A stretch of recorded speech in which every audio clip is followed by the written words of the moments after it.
Trois choses qui peuvent t'empêcher de recevoir le pardon de Dieu. La Bible parle clairement de trois attitudes qui peuvent te priver du pardon de Dieu. Et la troisième, c'est probablement le piège dans lequel tombent le plus de chrétiens aujourd'hui. Première chose, refuser de pardonner aux autres. Jésus le dit très clairement dans Matthieu 6, 15.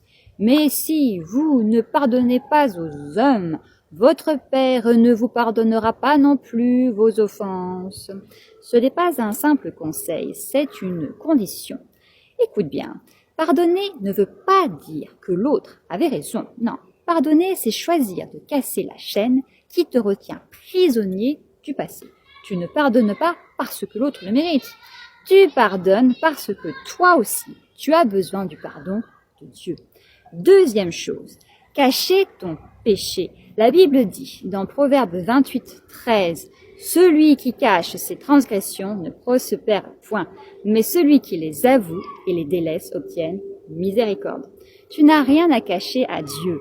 Il était là quand tu as péché et il a tout vu. Alors arrête de faire semblant. Reconnais honnêtement ce que tu as fait. Ne minimise pas ton péché. Ne cherche pas d'excuses. C'est quand tu viens devant Dieu avec un cœur sincère que la porte du pardon s'ouvre.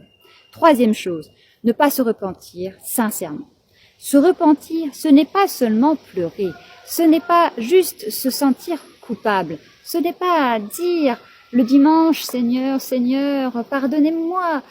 Mais ensuite, pour recommencer exactement la même chose le lundi, non. La vraie repentance, c'est changer de direction.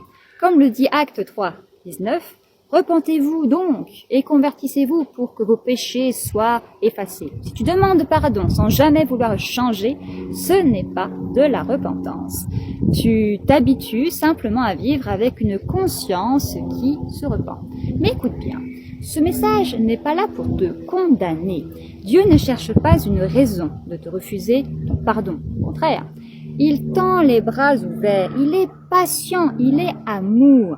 Mais ce qu'il veut, ce n'est pas seulement entendre tes paroles, il veut ton cœur. Et si ce message te dérange aujourd'hui, c'est peut-être justement parce que Dieu n'a pas renoncé à toi.